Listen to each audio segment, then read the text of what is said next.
मन जाकर राखो जी,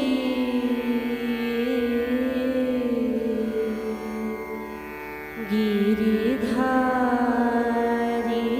लाल।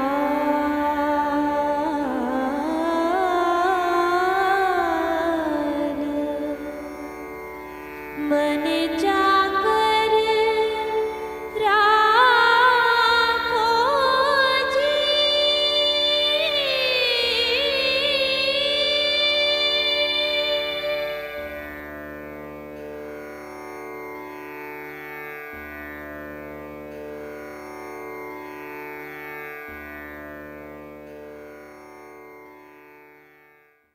अशोच्यान अन्वशोचस्त्वं प्रज्ञावादांश्च भाषसे गतासु न गतासूंश्च नानुशोचन्ते पंडिताः। ओम नमो भगवते वासुदेवाय। ओम शांति शांति शांति। हरि ओम तत्सत।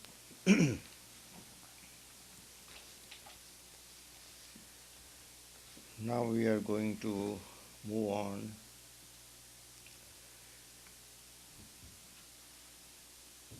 to look into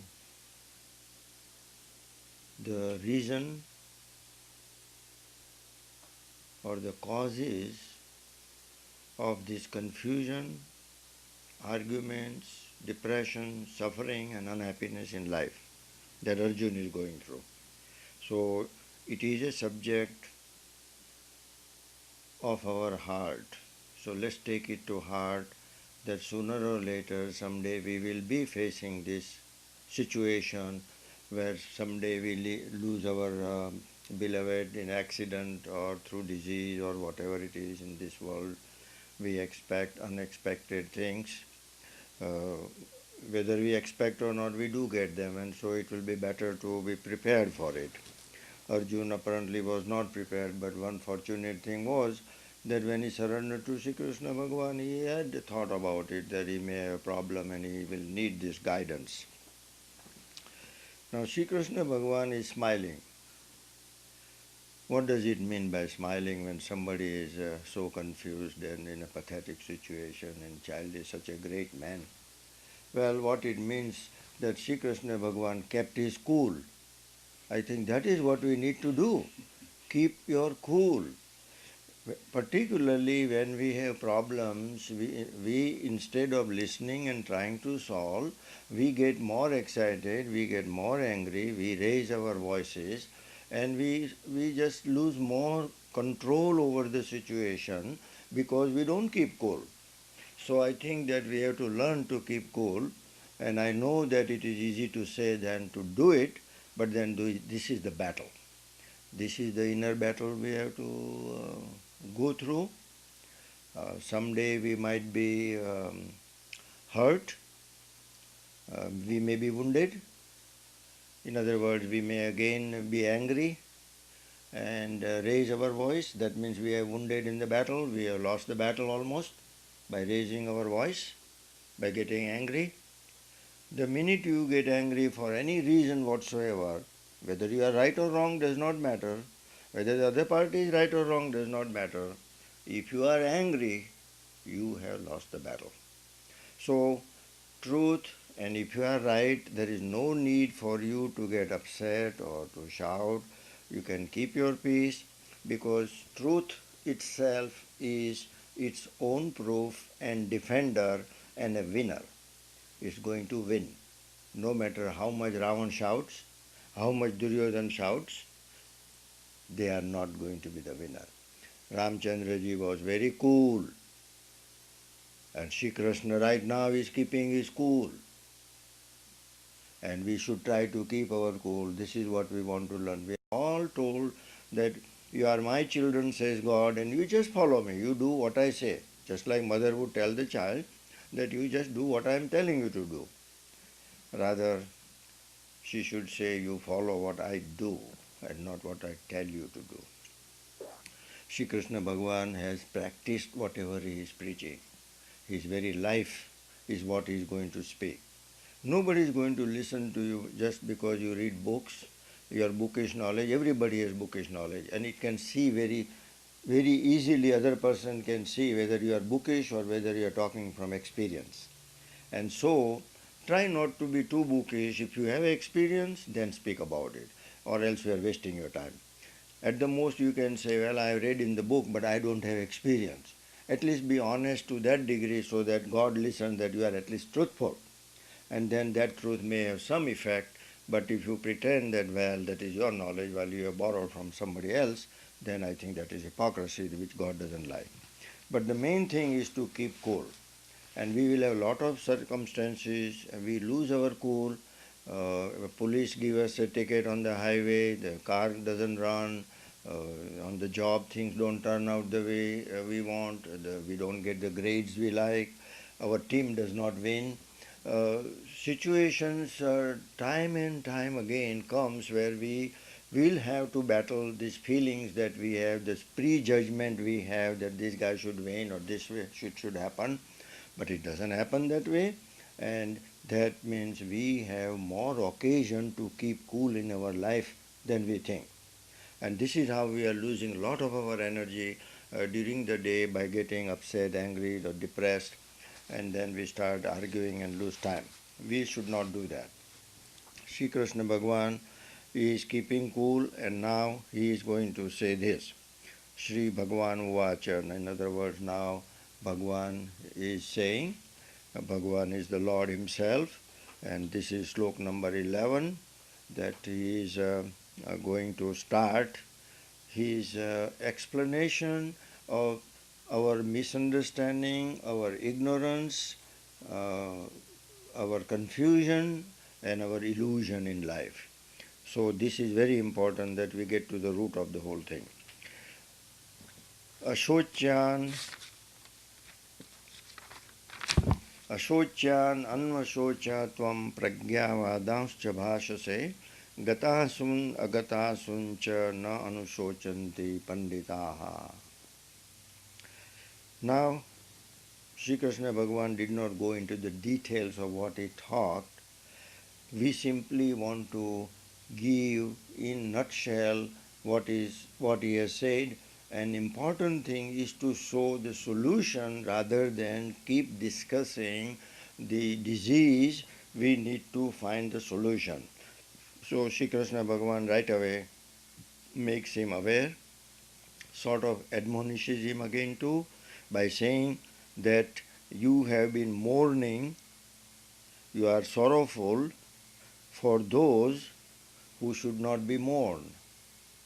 You are sorry about your relatives, you are mourning that they might die, but you should not be mourning about them.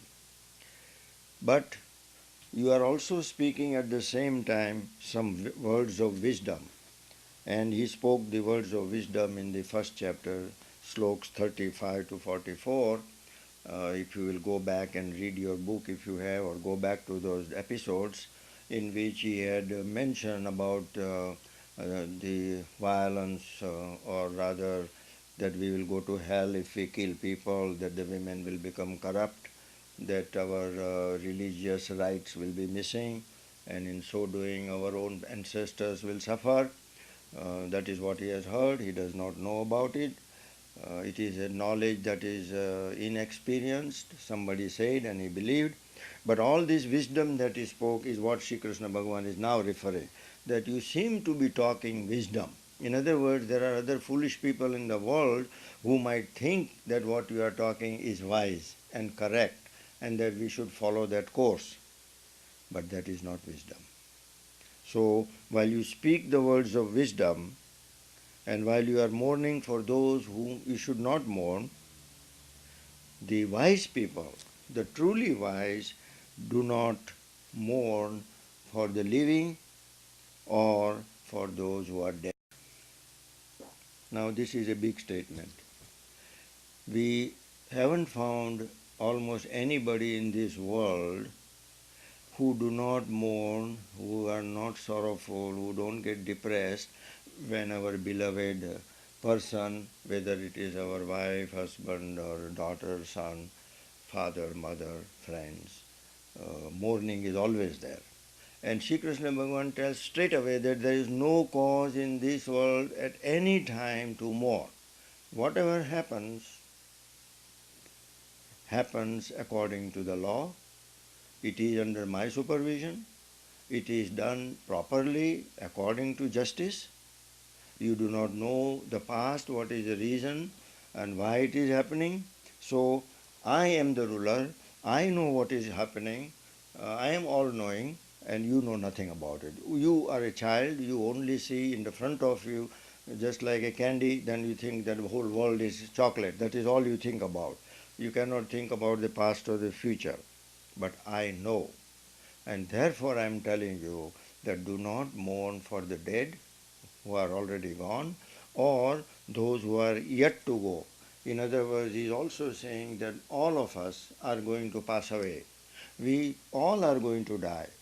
Dying is something naturally Lord has built in us.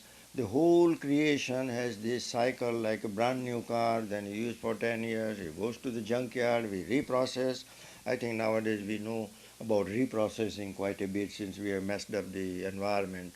But the same reprocessing has been happening in nature all the time. If you go to a big basin or some forest, you will see if nobody has touched the natural ground for thousands and thousands of years, you will see how it has been recycling by itself. The trees get burned, get old, they fall down, whatever the reason, by fire or storms, and then again they disintegrate, they become earth again, and from that again they leave the seeds, then again the tree comes. And we don't know how many times this process might have gone over in millions and millions of years that this earth has been created. And we are no different than the tree. From the tree we must learn that we are also going through the same process. Actually we see that our father has passed away. At that time I was child, today I am father. If my father passed away and if I am the father of my child, I will also pass away. And so if we can correlate, but somehow this Maya or ignorance puts such a curtain that we don't think about it, we just don't seem to have the wisdom or strength, primarily because we haven't done the study, we haven't got the grace, we don't have the purity. What we really need is purity to understand all these things. This is not a matter of intelligence. This is not a matter of understanding the scriptures. This is a matter of being humble, faithful, surrender, as we have said to Lord, and try to fight our ego, because it is our ego, our pride, our arrogance that is causing us all these difficulties. So then, in this slok, when we talk about depression, and God says that this is going to come, the people are going to die, you have so many relatives, every once in a while some bad news will come, just don't worry about it. Let things happen. It is not under your control. If you cannot control it, then accept it. If you can control it, try it. Well, you know that you cannot control anybody from dying or whatever some incidents are happening. There is so little we can do to change the situation, but if we can change a given situation, we should make every effort to do it. Having made the effort and we have not succeeded, then we should recognize that we are so little in the eyes of God that we can do so little anyway. So that should make us humble. We accept that thing and move on. So if we can do that, try to change the situation if it is just and right according to you, but you know you have failed, then accept the situation as is. Most of the time we can hardly do anything about this whole process of birth, growth, decay and death, and yet we always cry and we complain and then we are back to square one again. So Lord says that mourning is certainly losing your energy, wasting time, not recognizing the situation the way you should. You forget that I am in charge of the whole universe. You forget that I am not sleeping or neglecting my duties. My laws are self-implemented. They are taken care of perfectly. And so if you can only remember in your life that whatever is happening, particularly after you have made the best effort in a given situation. Like if you are a student You have done your best, you have studied reasonably well, diligently, and then if you get whatever grade you get, you should accept it. Not to accept it is nothing but pride and arrogance towards the law. Since you can't do anything, all you are showing is pride, provided you have done your best. And that is where we may have missed, but then that is the situation. If we have not done our best, then we should go ahead and try to do our best. So the laws of God are being enumerated here, and the first sign of a saint, or the first sign of a person who wants to move towards saintlyhood, who wants to come closer and closer to God, who wants to come closer and closer to Mirabai, or love, pure and eternal life, and that is all we want because that is our nature. I don't think we should say if you want. This is built in you, you want it, whether you care for it or not, sooner or later you realize that that is your nature. So you do want it. You do want peace, you do want love, you do want not to die, you do want to succeed, you do want to accept all the laws of nature that God has made, and so the wise thing is simply to accept and move on. This is where your freedom is. This is where your wisdom is. This is where you, if you want to call somebody smart and cool, then say that if he is following the spiritual laws, the natural laws, he is smart. But otherwise, I think that we are going to suffer and learn later on the same thing what we are talking about now. So this one of the biggest issue of death and our mourning is mostly attachment to our body. We love our body, and we have been so much engrossed in our body that we think ourselves only as a body. Unfortunately, that body is gradually vanishing away, getting old, changing every minute, and so we are already, if we think of ourselves only as body, we have a built-in problem that we would not like the changes, we would not like old age, and we lose our youth or beauty, and so we will have to feel little bit upset or not like to accept the situation that the body is getting old and passing away. So all it tells us that we should learn to accept the laws as they work. Don't dam the river. If the river is flowing, let it flow. Similarly, if life is flowing, let it flow.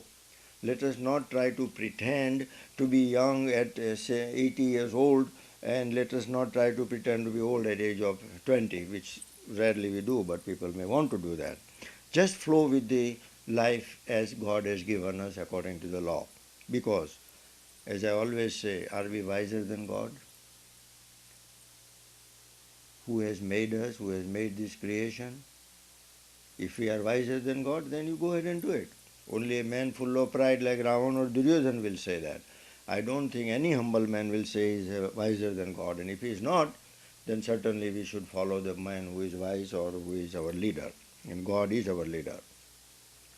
That is why Mirabai said right in the beginning, in the first day she was 3 years old or about 5 years old, she was given that murti, and she said from that day on that this is my husband, mere to giridhar gopal dusaro na koi, and then she said, okay, this is my husband, nobody else, no other law, no other concern, does not matter life, what happens to the life, this is my husband and I am going to just follow him. So she has said in one line what we ought to be doing, and we have to read the whole Gita, and I have to go on expounding all these episodes just to say those 2 lines that you just follow God and do what He is telling you. She need not have said anything else, and she became God immediately when we take that attitude. So it is simple in that respect, but difficult to follow, so we will gradually proceed, because everybody can't be Mirabai, but at least there's a possibility what she did.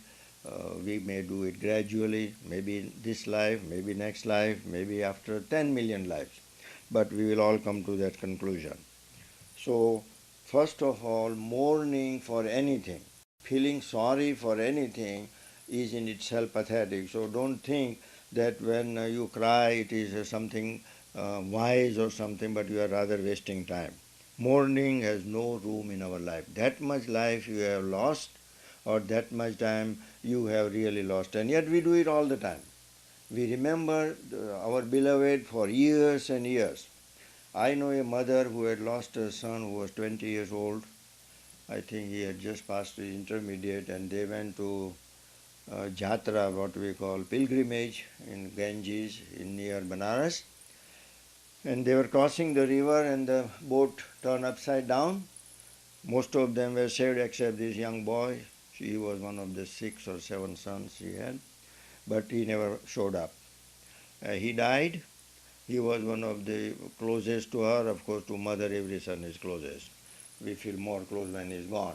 But I remember that even though she had 6 more sons, for the rest of her life, she put on black dress. She did not eat well. She did not join any festivals or good occasions.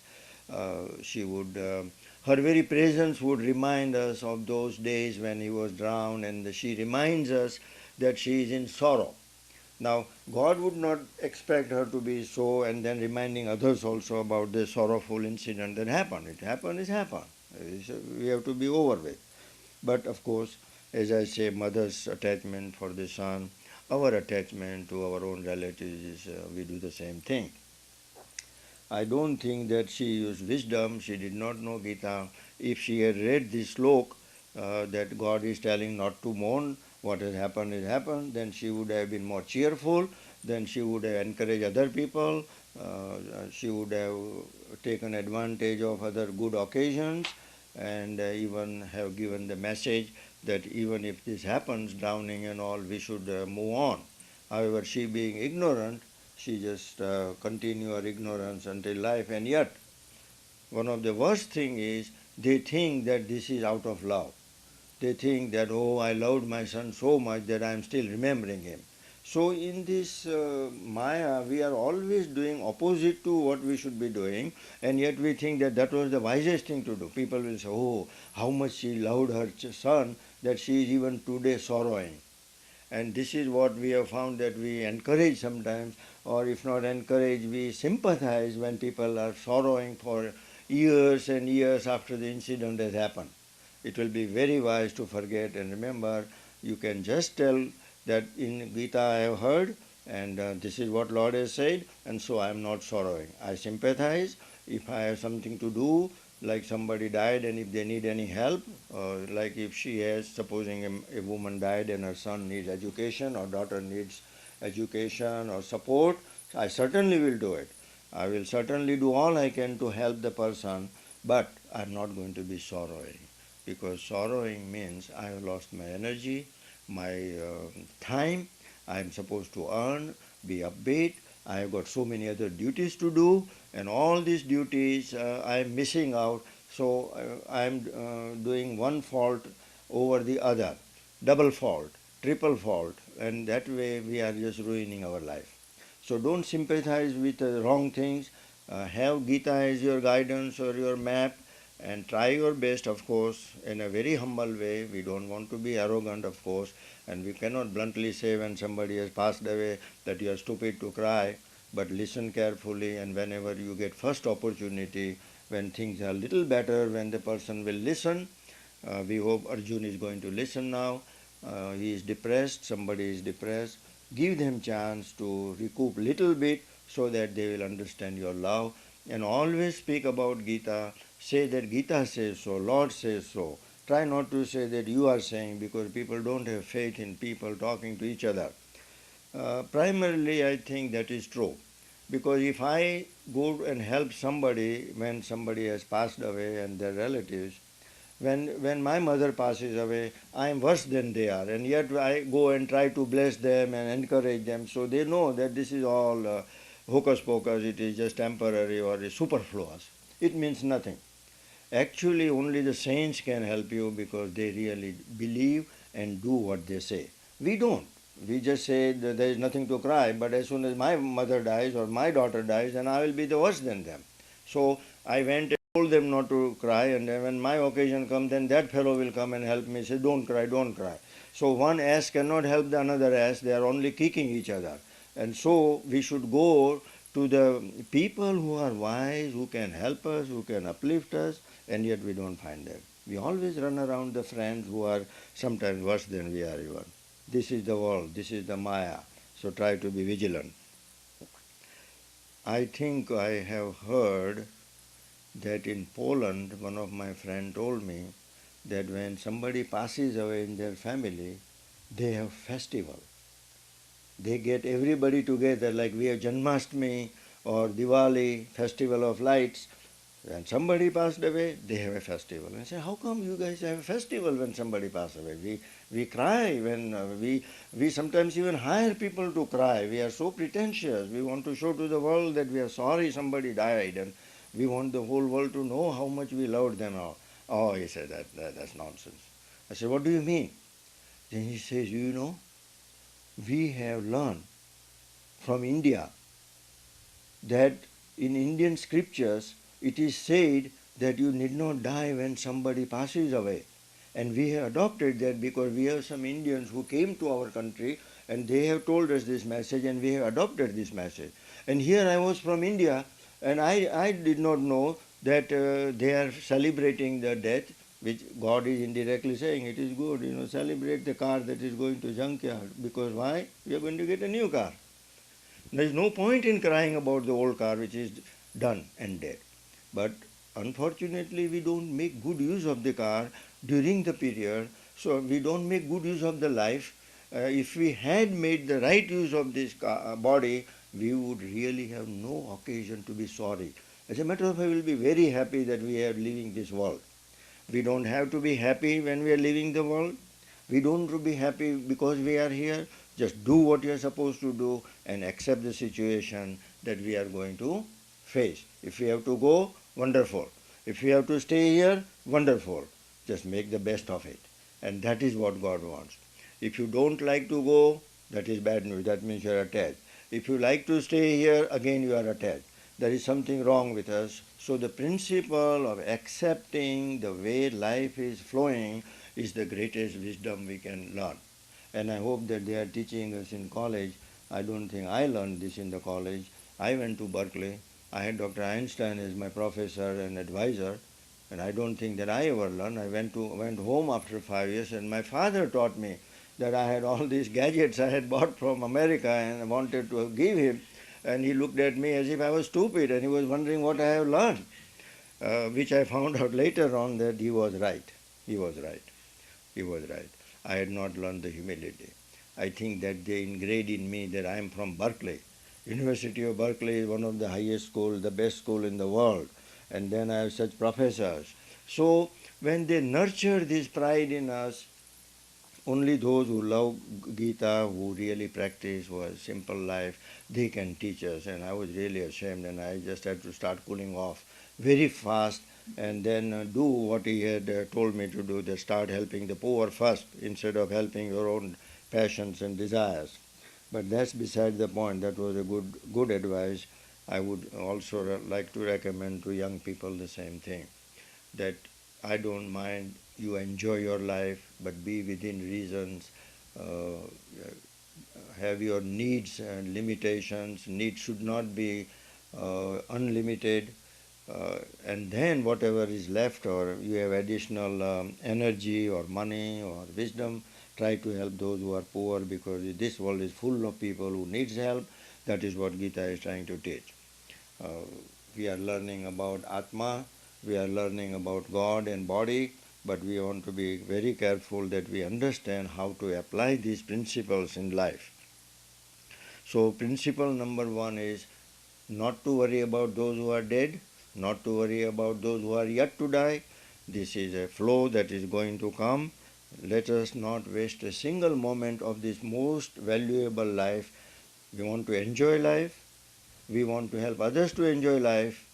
And God says one thing, that you may take innocent joy from anywhere. As long as your pleasures and your joys are innocent, I think there is no harm. Just don't do evil or don't hurt others while you want to enjoy. Unfortunately, all our enjoyments are at the cost of the poor. So Another principle would be that we should limit ourselves, limit our joys, while other people are starving or they are without clothes or even a house or a shed or a hut. These, of course, are the ultimate principles, but once you keep yourself happy, healthy, you have to keep yourself healthy first, happy mentally, but how much do we need to be happy and healthy? After we have done that, taken care of ourselves, I think that we should do everything to help others, and in so doing, we'll be able to understand our real self. Om Shanti Shanti Shanti. Hari Om Tat Sat.